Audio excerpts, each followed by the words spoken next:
Hey everyone, welcome to episode 12. In this episode we get the disposal in, we get the drain all hooked up, get the faucet hooked up. It's one of those touch faucets. I've never done one of those before, but it's pretty straightforward. And that'll be it. That'll be it for this episode, just completing the whole sink program. So anyway, this is the Alfresco insulated sink. You can see the foam in there. It's designed to be used also as a cooler.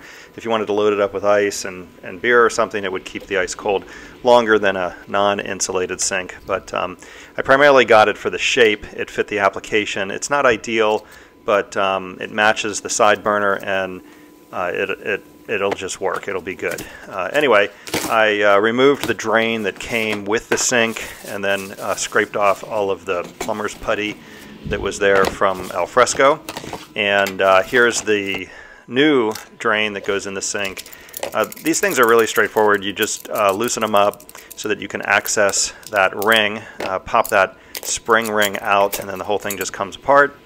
And then the one in my left hand there is what goes in the sink side, and the one that's down on the granite there is the one that goes on the bottom. I've actually never really hooked up a sink on its side. Normally they're mounted in the granite, so this was a little different. But anyway, that's plumber's putty. You just kind of heat it up with your hands, roll it out, and then squish it into the sink side. You know, I've seen some people put it on both sides. I don't really know that that's necessary. I've always just put it on the sink side. The other side actually has a cardboard gasket that you can see there on the granite. So it's my opinion that it just goes on the inside, but I don't really know that for a fact. Anyway, clean up the inside of the sink where the plumber's putty was from the manufacturer, and then just stick that sucker in there. I had to scrape out or pry out some of this foam in order to fit the little 3 wings that compress the drain, kind of sandwich it onto the sheet metal there. And once I got that out, it fit fine. It was really nice that Alfresco cut that hole big enough for disposal. I'm sure they planned that, although it was very tight, almost exactly. I don't know if different disposals have different sizes here, but they cut it exact. It just barely fit. Anyway, the hardest part of this whole thing is getting that spring back in, especially with the little bit of clearance that I had. But once the spring's in, then you'll see here you just make sure that your labeling is straight, the wording is straight, and then just tighten down on these things. In my experience, every single time I've done one of these, the freaking thing moves as you're tightening it. So I'd recommend going back and forth and checking and making sure that your letters are straight if you're really anal about something like that. So once you have this tight, the plumber's putty will squirt out the other side where you put it. And it comes off really easy. You just take a paper towel and kind of scrape it with your finger. You can see all that tan stuff. One wipe and it's really gone. And I really try to dig my fingernail down in between the flange and the sink and get as much of that plumber's putty out of there as I possibly can, because all it's going to do is discolor and look like crap. The more of it you get out, the better. So now this is the first time that I've installed a disposal upside down. Worked out fine, actually. But you just position the rubber fitting right in that hole and then twist it in place. And there's a little place to catch the screwdriver in the side of it. And then you just torque it tight with the screwdriver. They're fantastic. Tight is tight. You can't get it too tight. You can't get it over tight because there's like a stop. So all they want you to do is twist it on. And then what's really great about these is if you need to spin it later, like once it's in place and you need to spin it, you can still spin it, because all it is a pressure fitting. There's just a rubber fitting that's in there, because this is never really underwater. There's no pressure. It's just water cascading down the area where it seals. So being able to turn it after it's installed is a really nice feature. So anyway, this is a little tailpipe that comes down out of the disposal, and what I do is I just kind of lay out all the pieces, which is what I'm about to do here, in kind of the right order so that at least I've got a shot of actually gluing it in right. I have many times glued them in wrong, and then you got to start cutting stuff. But anyway, all I'm doing is laying this out and dry fitting it. That's a Studer vent. You use them in scenarios where you can't run a vent up to the roof. It's just a little charcoal vent that lets the gas come out, but kills the smell. And then these little compression fittings, I guess you call them, are just really great. You know, really makes life easy piecing this all together. And it all goes together by hand. You don't even need a tool.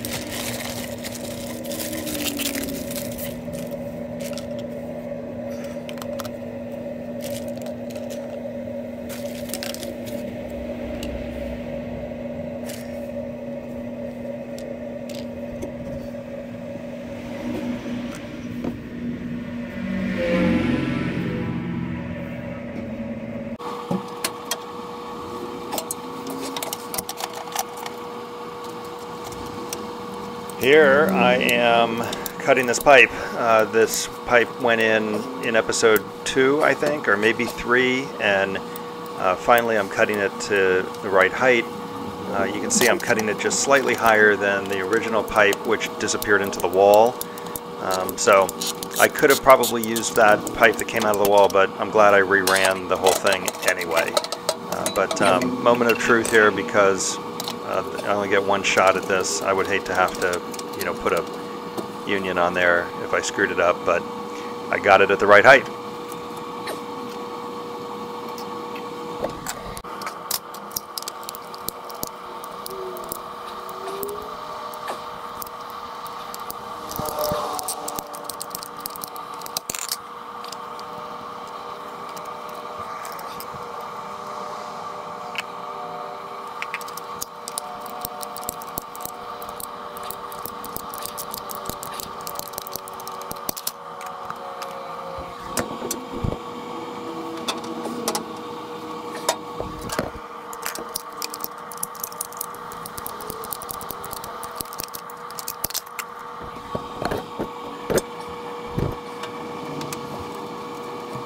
The first try, I actually got it a little too tall. That Studer vent was hitting the bottom of the cabinet frame, but this time I got it right, and there's really no rule on how high those things need to be. I did slant the pipe slightly when I glued it in, so the water will roll back towards the drain. There's just maybe, you know, a couple degrees, not much of an angle, but it is actually slanted backwards a little bit. And then here you just twist the disposal until it lines up with the piping. Or lines up with however you want to plumb it, and put your trap in, and then get all your heights right. Actually, this tail piece that comes down, I cut it too short, and I had to run to Home Depot. You'll see that in a minute, and replace it. It's not that expensive, but you know, I had it so that there was really only about a ½ inch hanging down into the pipe, and it would have been fine, but since I had to go to Home Depot anyway, I went ahead and bought a new one so that it really goes down in the length of the pipe as far as it can.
So once I got everything where I wanted it and the right lengths and everything, the whole back half of this assembly has to be glued.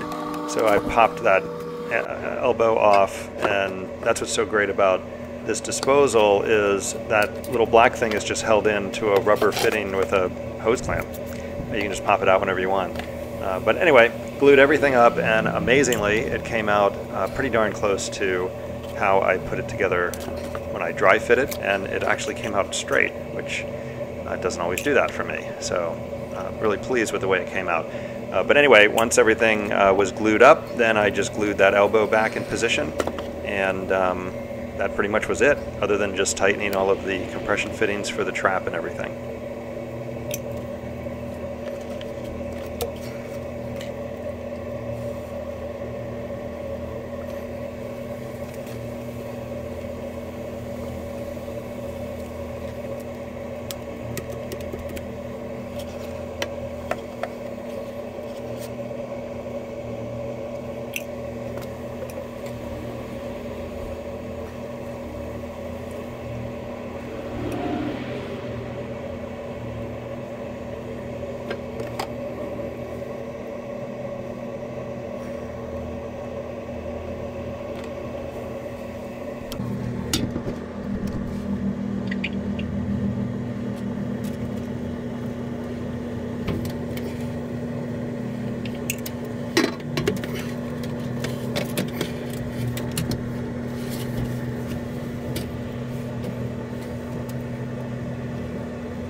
Now that the drain is done, I needed to put the electric on. These things don't come with a cord. I really don't understand why they don't come with a cord. This was the other reason why I had to go to Home Depot, so why I picked up another tailpiece, because I cut that other one too short. But they don't come with cords. You've got to wire it. It actually doesn't even come with the little fitting that goes into the bottom, which I didn't have one of those. So I just temporarily wrapped a bunch of duct tape around the wire to kind of hold it in position and wired it up. I really don't know if you have to pay attention to which wire is actually the neutral. I don't know if the motor cares or not, but I did. Neutral's on the left, so you just follow the prong up, make sure you get the left wire, because unfortunately this little wire thing that I bought did not have a white or a black wire in it. They're just, you know, you don't know which is which unless you look at the prong on the plug and then follow that side of the wire up. Kind of annoying. This is just something I got at Home Depot. I really should have bought a disposal wiring kit off of Amazon. It's like $7, and it comes with the little electrical fitting that goes into the bottom. So at some point I will replace this, but for now this will work. I do need to replace it though with the right fitting under there. Here's the zip ties that I put in just so that it wouldn't pull out once everything was put back together.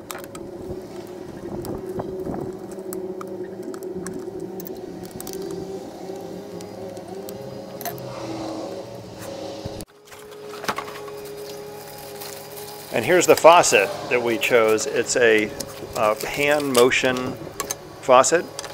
We bought a touch one initially, and then we ended up putting a motion faucet in the laundry room. We actually had an extra one and went ahead and installed it. And I liked it so much that we bought the same brand and series, just in a different color, for out here. You know, once you get used to just waving your hand in front of it rather than having to touch it, it's so much better. If your hands are greasy or, you know, whatever, the other one, you're actually transferring that grease or dirty hands onto the faucet. This, you just wave, and it's great. I have no idea how it's going to perform outdoors. It is rated for outside, so it should be fine. That little sensor, I'm sure, is going to get dirty and probably not work as good over time, but we'll see. We'll keep it clean and we'll see. But the way these things work is the hot and cold water supply go into this little gray box, which you're going to see in a minute.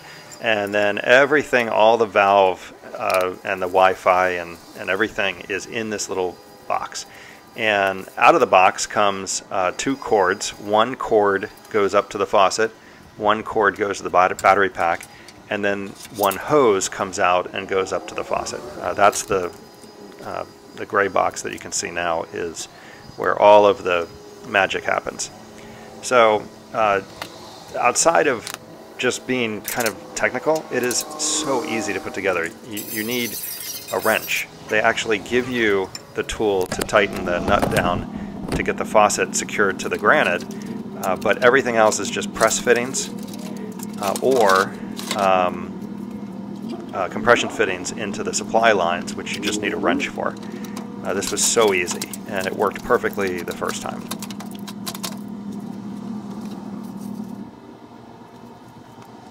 So that's the gray box that I was talking about where everything happens, and it has this little clamp on it that is meant to be clamped onto this stem that hangs down from the faucet, but because the pipe is in the way of that, I ended up clamping it to the CPVC line there, and it happens to fit a CPVC elbow perfectly, in case you're wondering. And then I just used zip ties to zip tie it right there into the pipe and then zip tie it around the other pipe just to keep it secure. This thing does have to be in a certain position. It can't be on its side, it can't be upside down. For whatever reason, it does need to be mounted just like that. And then you can see those 2 braided lines that come down. Those are your supply lines, and then that thicker line that comes down is your faucet. And it's a pull-out faucet, pull-out hose style.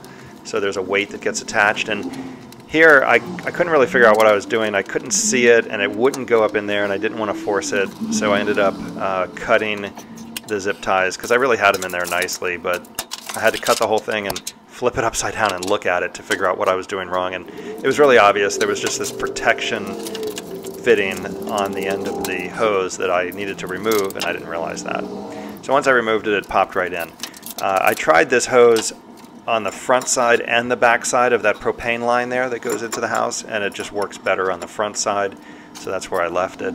And the little ball does bump into that as you pull it up, so there is a little bit of a you could feel when the ball goes over the line there, but it is what it is, and other than that, it's pretty free flowing, so I'm pretty happy with it. Also, there's 2 little cords that come down. You can see them on the right side of that box. One cord is the cord that I mentioned that goes up to the faucet. The other cord goes over to the battery pack. And I'll show you here in a minute. These batteries, they're just the Duracell batteries that they sent in the box. And in my experience, with the heat and humidity, these things are going to start to leak and foam inside the case, ruining the case, I'm sure. What is nice about this case is that the whole thing can be replaced. It's its own piece, and you can just unplug it from that valve box and replace it if you had to. But what I'm going to do is replace the batteries with rechargeable batteries.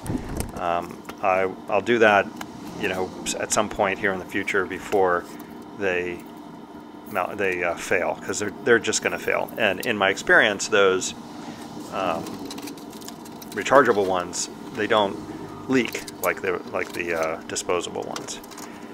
So because of all the work we've been doing and those valves were facing up, I went ahead and ran them a little bit to get whatever debris might have fallen into the top of the valve. And then all you do is screw them in, screw them down, tighten them, and that's it. I keep mentioning that I reversed the hot and cold. The reason why I did that is so the faucet would be straight up and down, but these are actually backwards. So hot is on the cold side, cold is on the hot side, and that way the valve can sit where I want it to when I want cold water.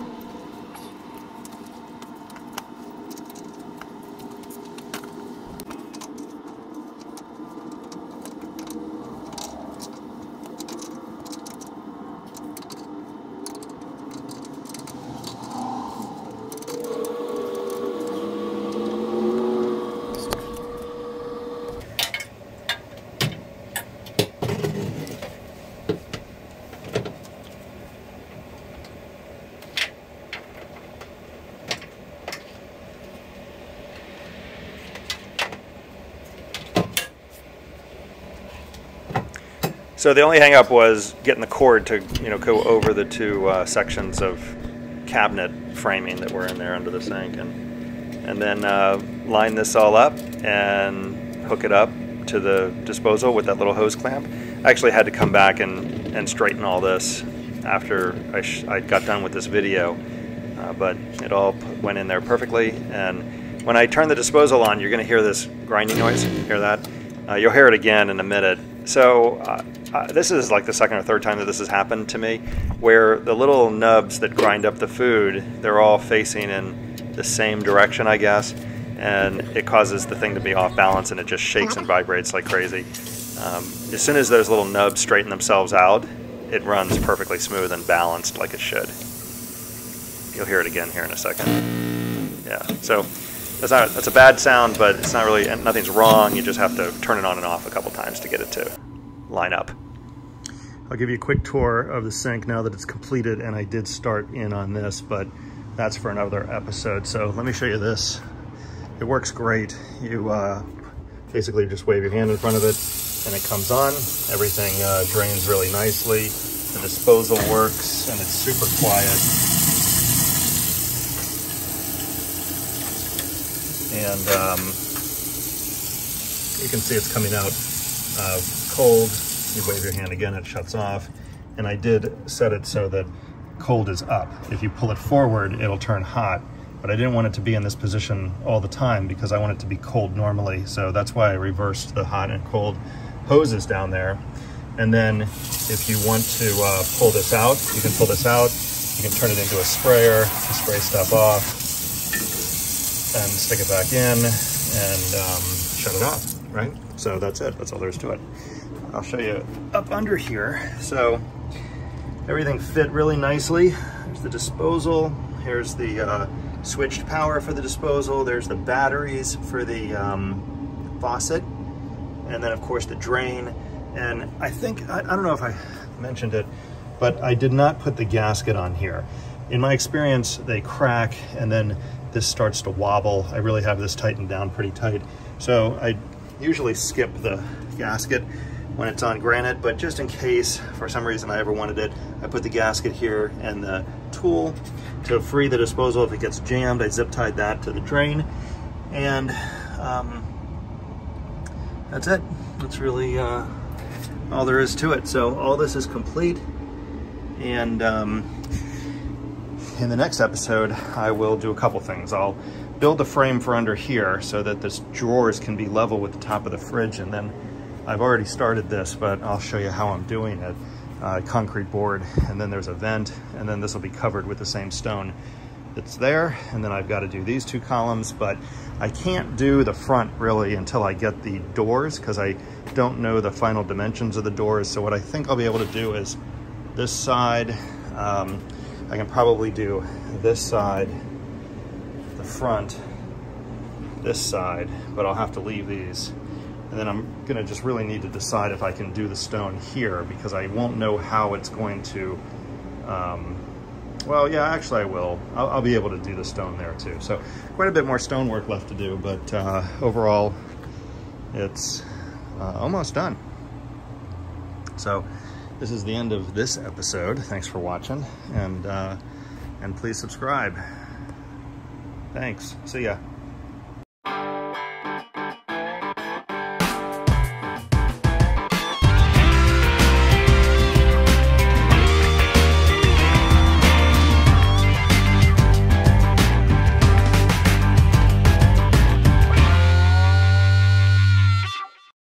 Well, thanks for staying with me this long. I figured I'd throw in this quick little fishing video. This is headed out my canal on a really foggy morning. We don't get a lot of these, but the visibility was maybe 50 feet tops.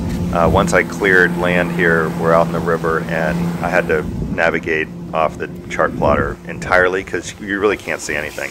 You can see my family here was thrilled, but it did burn off a little later on, and we actually caught a lot of fish, so it was a pretty good time.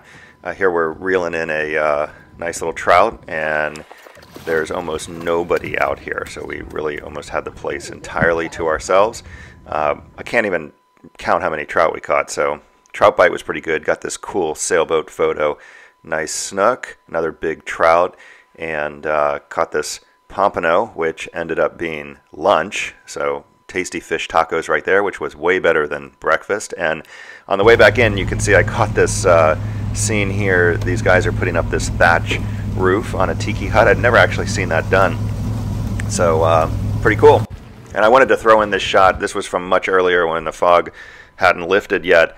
But these are white pelicans. They're only here a couple months out of the year. They're so much bigger than our local pelicans, and they're just majestic out there. And I thought this was a really cool shot of them flying off into the fog.